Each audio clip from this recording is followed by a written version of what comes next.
Hey guys, this is Shane here with Echo Soundworks.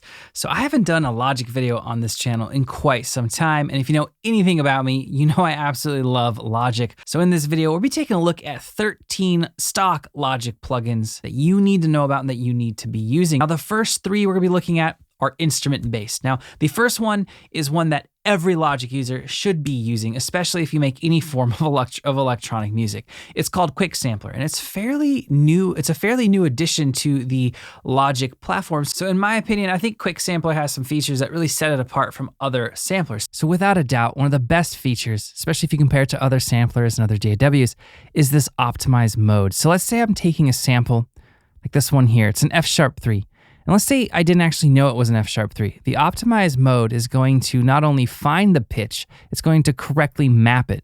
So in most samplers, if you take an F-sharp 3 and you just throw it in, you need to then pitch it down or up to get it to actually be like a C note when you're playing a C on your keyboard. Whereas if I just play a C on my keyboard right now, we pull up our tuner, it's going to be a C note. So this is the 808 I want to try working with. So I'm just gonna drag this in and we're gonna choose optimized. Now it found the key, tuned it, and we're good to go. I'm gonna change the polyphony to mono and add a little bit of glide. And let's see how this works with the beat. All right, just like that, we're off and running. Now I wanna show you a cool little tip and trick that you can use for, it's especially helpful for 808s. So most of you will know, but for those of you who don't, when you're working with a sampler, the way a sampler pitches something up and down is it either, when it's going up, it's going to speed up the audio, and that's actually how it achieves the transposition of pitch, or it's going to slow it down when you go down. So if we listen to our sample here, and we play this note on our keyboard, this is the exact same sample as the one we dragged in, right? It's our source sample, essentially. But when I play it an octave or 2 octaves higher, you'll notice that the note actually plays back way quicker. You can actually see this in Quick Sampler versus this. Now that can be a problem with your bass line, depending on the 808 that you're using, and that's an issue here. So I drew my MIDI out to be basically 1 bar, from bar 1 to bar 2, and you'll notice that the sample loses its steam about halfway through, and then we have a bunch of silence. So in Quick Sampler, you can actually fix that by using basically the time stretching, using the flex pitch little icon here. So with this on, and we'll turn follow tempo off and we'll keep the speed at 1, every note will be the same length, even if I'm going up in pitch. So depending on the sound and depending on how high you're playing it from the source sample, it can make things a little bit wonky, but we're just going up 1 octave from our source sample. So this first note will now sustain for the whole length of this MIDI note.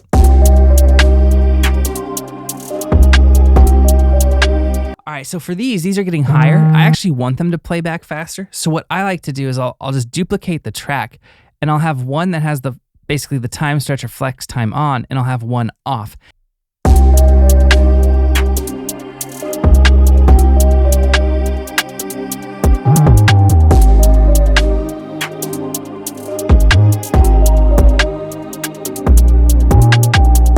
All right, so the second plugin we're gonna check out is a really old plugin for Logic.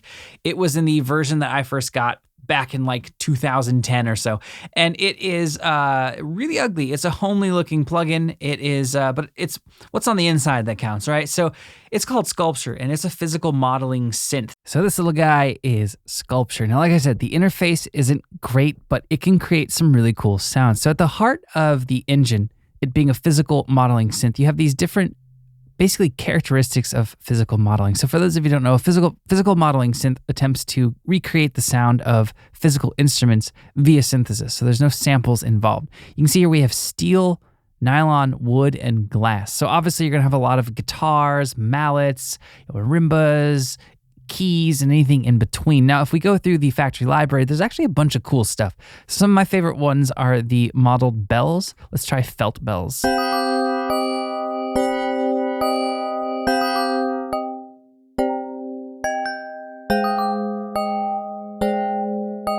Right, and if we add some effects to that, we can get a pretty cool sound pretty quickly.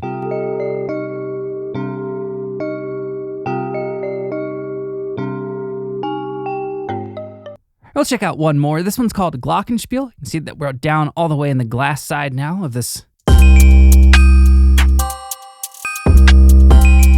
So it's a little bit high pitched, so we're gonna take this down an octave. And let's apply some processing, a little bit EQ, lo-fi, halftime, EQ and some reverb again, and this is what we get.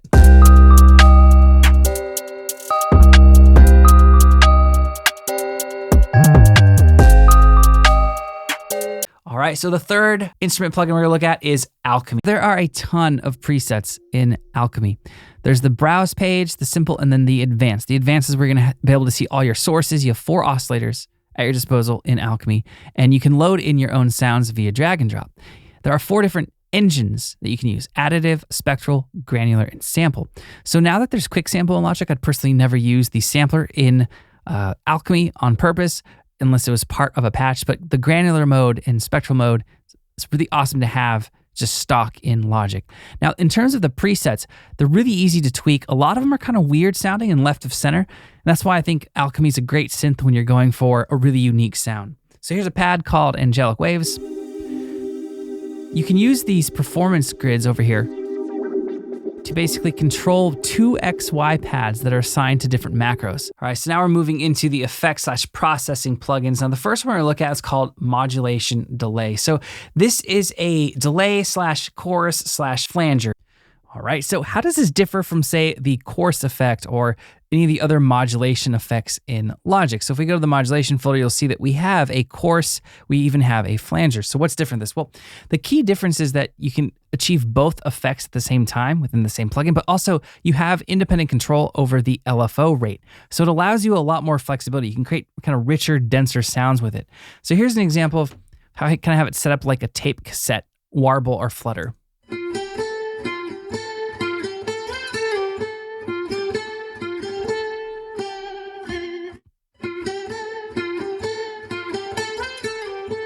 Right, you wouldn't be able to achieve that sound with a straight chorus or flanger in Logic. Now you can just use it as kind of a flanger or a chorus. You can even test out these resonator presets. And that's basically happening because the delay is set to 0 hertz on both of these. You can even use this to do kind of a dubstep sound, like a bass house sound on basses where it gets really, really metallic sounding.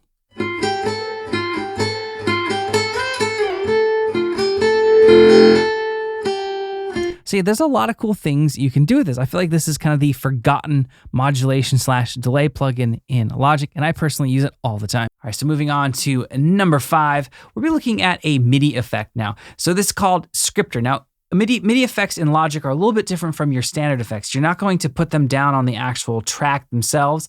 You're going to put it above the name of the software instrument. Now, what this is going to allow you to do is it's going to allow you to control any incoming MIDI signals. So there's an arpeggiator, which you probably know about. There's a couple other really commonly used ones. Now, I like using Scripter because it has some of those kind of hard to program functions built right in. Basically, it's a scripting language that Logic can use to control MIDI. All right, so to check out Scripter, I've pulled up one of our free Kontakt libraries. It's the Toy Piano, aptly named Toy Piano. If you guys want to download this, you can. The link will be in the description. It's completely free. You do have to have the full version of Kontakt to use it. So I'm going to add this into this trap demo I'm working on. It's really basic right now.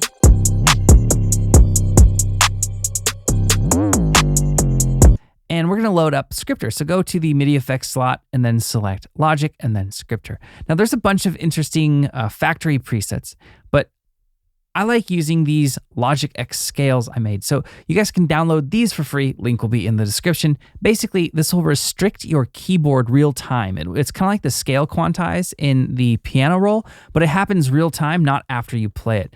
So it's kind of more of an exploratory process where you can still explore new melodies. So I'm going to load in one of the world scales here, and let's try Iwato. And what I'm going to do is I'm going to hit scale type up and then C. So now I'm just going to play a C major scale. Right, there's some duplicate notes, but there's the scale. So now I can mess around with melodies in a scale that I may not know. So what I'll usually do is I'll just hit record, noodle in a couple melodies, and see if I get anything that I like. That's pretty cool. So I like that first section right there, so we'll delete this second section.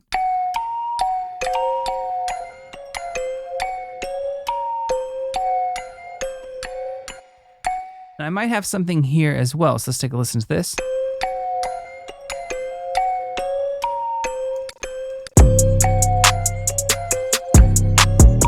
The sixth plugin we're gonna look at is probably one of the most powerful production, sound design, and or mixing tools in all of Logic. It's called Fat Effects. I'm gonna kind of show you about maybe 3, 4, or 5 tips and tricks or different ways I like to use it in my day-to-day work. So let's just dive into it. All right, so this is the Fat Effects. Now, I could spend an entire video talking about all the different modules here because it is a multi-effect processor. I'm not gonna do that in this video, but I do wanna cover a few ways I love to use this thing. So the first thing we're gonna look at is down here in the bottom, the master. This gives you access to a soft clipper and a hard clipper. Now there's not really any other place in Logic to have a dedicated soft clipper or hard clipper. This is probably the best sounding one. There's a few other ways to do it, but I use this all the time. You can use it on a clap or a snare that maybe has too much transient, it's poking through your mix and is making it hard to mix. I also use it all the time on group buses. So here's an example where I'm using it on a bus of my drop basses in this house track. Check it out.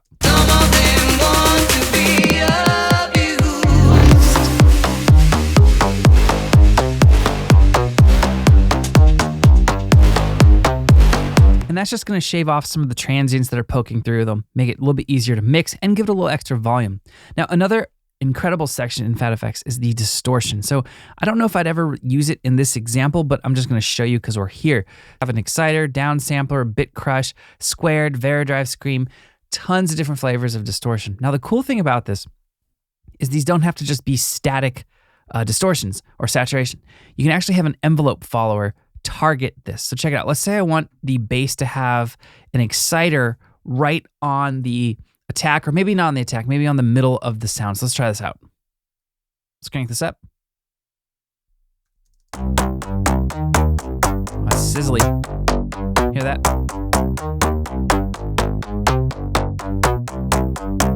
So let's say I want to let's try a downsampler. So if I just leave it here at a static level, it completely changes the sound. But I can have an envelope follower target this. We can do distortion downsampler and change the depth.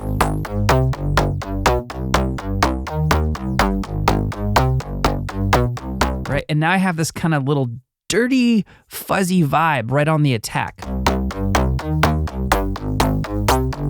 Which could be cool. Could also not be cool. We're gonna test this out real time. I did not prep for this section.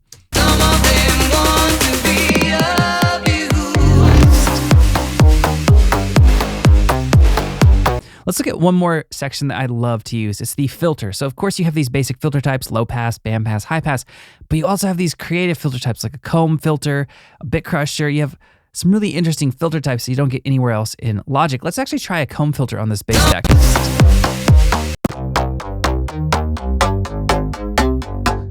Ooh.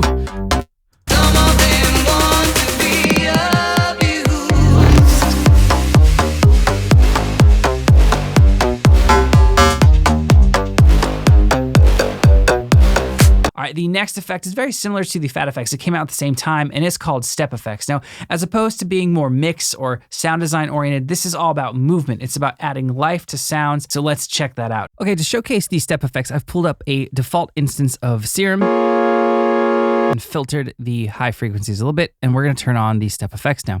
So the Step Effects is essentially a step sequencer, but it can control a bunch of different parameters outside of pitch. You can have it control a filter, a volume, reverb, the master volume. You can do a bunch of different things with it, and there's a bunch of cool presets. So if we go to like simple gated, you'll get the idea of what it does. But the fact that we can sequence things like reverb and delay and distortion and filters makes it a little bit different sonically than just a standard step sequencer. So there's some really cool presets actually in the ambience. I really like this Broken Echoes.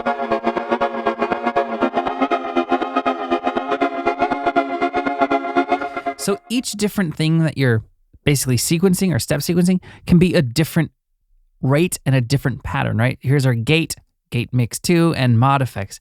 So it's a very powerful sound design tool. Now, I also like to use it on percussive loops as well. You can use it kind of to create a whole different rhythmic accent to a percussion loop. Check this out. So here's our little hi-hat loop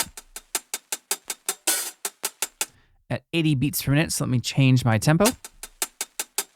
And let's try putting on the step effects.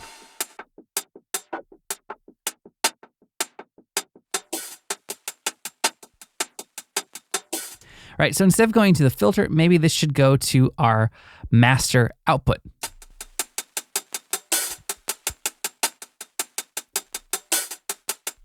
And now off. Right, we've really quickly created an entirely new hi-hat pattern.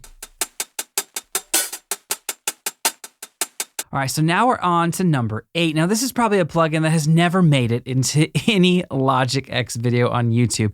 It's one of these weird, they're called AU instruments, and this one's called AU New Pitch. All right, so this was one of the demos for our pack of Voxa for Serum, and I'm gonna actually redo what I did for the final demo. We're gonna use the new pitch for the transition into this drop section.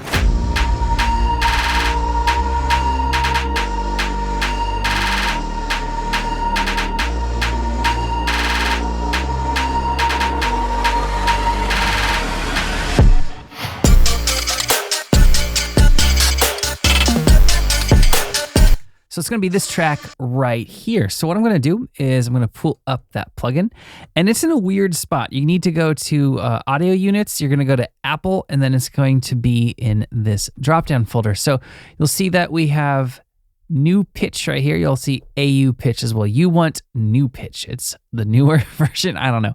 Anyway, it looks like this. It works in cents. So 100 cents is a semitone either way. So if I just click here and type in 100 and hit enter and hit play. Right, this whole track is now a semitone up. And then you just automate the shape that makes sense for your track and you're pretty much good to go.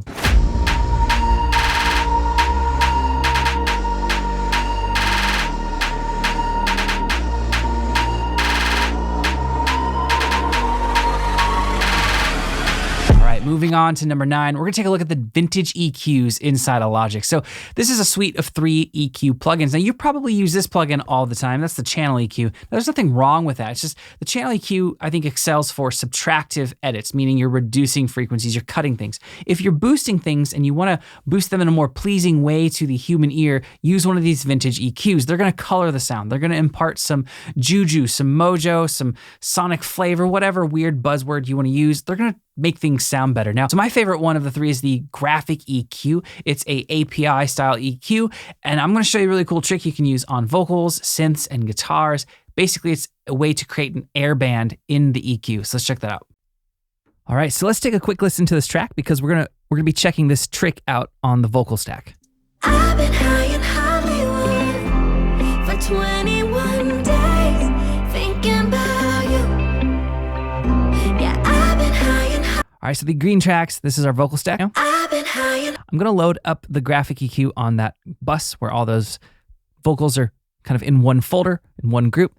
Now, if you're not familiar with this EQ, this is based on an API 560. It came out initially in the, I think, late 60s, but it's commonly known or linked to the 70s. Now, there's a little bit of a difference between this and the actual hardware counterpart. For instance, this tune section isn't there, as well as the drive and the different output models. But the general function of having these bands and then having these sliders to control it as opposed to knobs like the other EQs, that's all pretty true to the original. Now, this tune knob, though, this is the cool thing, and this is the tip and trick. So you notice that this last band goes up to 16,000 hertz or 16K. So if we increase the tune, you'll notice that you can go above 20,000 hertz. Now, anything above 20,000 hertz, especially like 24 and up, is going to be what a lot of mix engineers refer to as the air band, or it adds air to the sound. Like the Sony C800G, that really expensive Sony microphone, it has a lot of presence up at around like 28 to 30,000 hertz. And you can't really hear it, you can just feel it. It's like a presence thing. So with this EQ, you can actually add that to vocals. Now, this is a really cool tip and trick for when you just need that little extra shine to get something to pop out in the mix. So check it out. So we're going to turn this up to +7 to 24K. I've been high in Hollywood for 21 days, thinking about you. Yeah, I've been high in Hollywood. So I'm driving the gains just so you can kind of hear what's going on. You're going to hear this like high frequency distortion almost. I've been high in Hollywood. Right, so that's obviously too much. So we're going to turn down the drive back to an acceptable amount. I've been high in Hollywood for 21 days, right? And it's one of those subtle things that can add that extra, 3 to 5% on top of your mix, especially a vocal mix. And you can mess around depending on the vocalist and the mic that they used, and whether you used a tube mic or a solid state, mess around with different band amounts for the frequency. I've been high in Hollywood for 21 days, thinking about you. Yeah, I've been high in Hollywood. And yeah, you can use this on other instruments. You can use it on synths, guitars, anything that you need some high-end shine to. All right, next up is another equalizer. It's called Match EQ. This is probably more of a sound design oriented plugin, which is why I use it all the time. I use it when I'm trying to recreate a kick or a snare, but basically it allows you to match the EQ of one sound to your sound, and it's a very powerful tool. So here's how I like to work with the Match EQ. I stick both audio files on the same track. So this green one,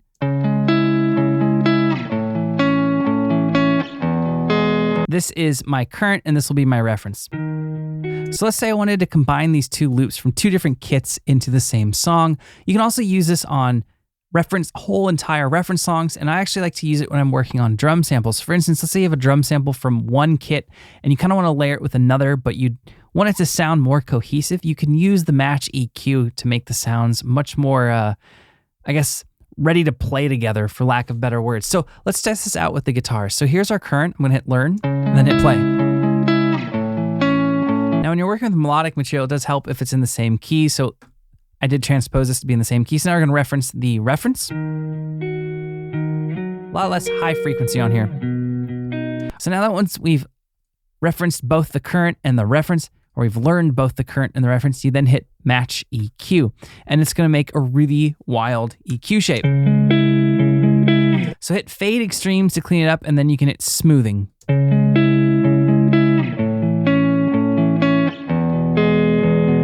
So now we have a similar tone. So if I take this track down to, this audio down to this track, and here is our matched EQ with that track as our reference. Right, these might fit together much better in a cohesive track using the Match EQ process. Number 11 is one plugin that I use all the time on 808s and basses. It's called Exciter. As the name suggests, it's a harmonic exciter. All right, so I've pulled up one of the snapshots from our Loft piano. It's called Loft Pizzo. It sounds like this.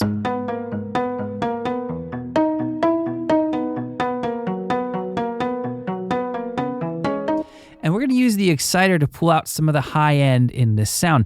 So you can use this exciter on literally anything that you need to basically give the harmonics some extra life. It could be a bass, an 808, a synth lead, a piano, a guitar, even a vocal. So let's turn off dry signal right now. So all we're hearing is the added harmonics. I'm gonna turn it way up so you can hear that.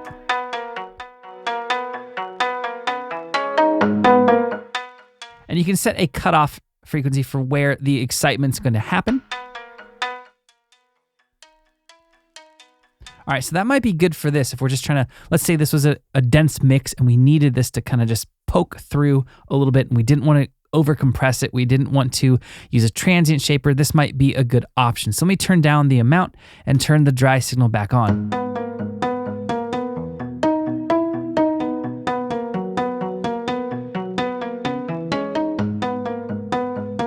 Moving on to number 12, we got another throwback plugin. We're gonna be looking at the Enveloper. All right, so this is the Enveloper. It has not gotten a redesign like a lot of the other plugins in Logic have, which is weird because it's still a very valuable tool.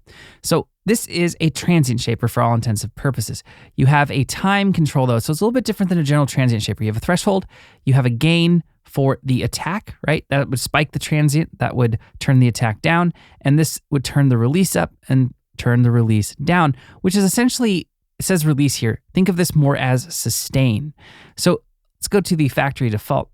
And what we're gonna do is we're gonna look at this on a hi-hat loop. This is the hi-hat loop that we looked at earlier in the video. By the way, this hi-hat loop is from our free pack, Percussion Toolkit. You guys can download that for free below. A ton of really cool percussive sounds. Let's quickly take a listen to this and pay attention to what happens in between the actual transients of the hi-hat. There's that vinyl crackle. Let's say that doesn't fit with your track. You just want the straight up hi-hat pattern. You'd go into the Enveloper and turn the gain down on the release, which is essentially the sustain. Now, this time control is basically a slope for how aggressive that is. So that's why I said this is a really interesting transient shaper. I mean, if I'm comparing it to an actual like industry used and kind of industry standard transient shaper, it actually has more going for it. For instance, this is Transient Master by Naver Instruments. We just have a simple attack and sustain and gain. Whereas with the Enveloper, we have this time control. So you can really dial in how tight it is in terms of how quickly it's reducing the sustain. Same thing with the attack. We could smear the attack to make this more chill, or we could spike it. Now you can use this on tons of different sounds: synths, leads, guitars, pianos, whatever it is. If you need something to pop out. If you need something to poke out or pop out of your mix a little bit more, try the gain on the attack. And if you need to control the sustain, try this release section or the sustain section. And finally, we get to the stereo spread plugin, another relic from the past. But hey, it's still effective and it still works. It's great on vocals and any sound where you kind of want to create a little bit of stereo spread to it. So to check out the stereo spread plugin, we are going to check it out on a couple of guitar loops from a pack Roses. So sounds like this. Now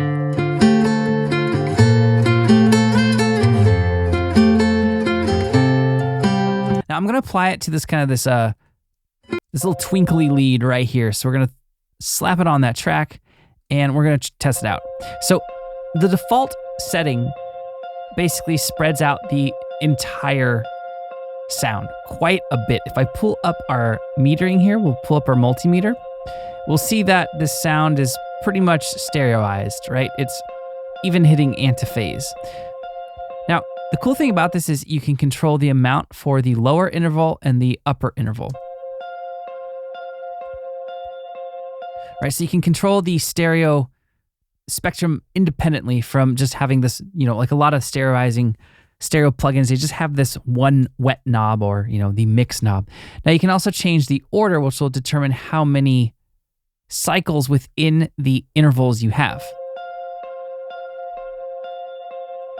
Some of the coolest ones I think is actually having it set really low to an order of 2 and then turning them down to about halfway. It's a very nice, subtle stereo widening that isn't going to destroy the phase.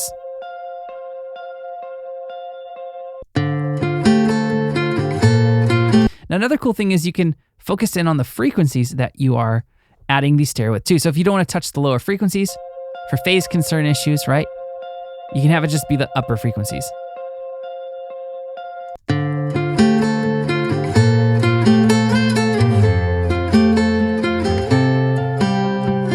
All right, so that's going to sum up this video. If you guys have any questions or comments, you can post those below and we'll get back to you as soon as we can. If you guys aren't subscribed to our channel, you know the drill. Hit that subscribe button. The support really does mean a lot to us. And if you guys haven't ever checked out our website, echosoundworks.com, definitely head on over there. There's a ton of free content, samples, loops, and presets. And of course, there's some premium sound sets and sample packs as well. And lastly, if you guys use Instagram, consider giving us a follow. We run a lot of contests, giveaways, and promotions on that platform.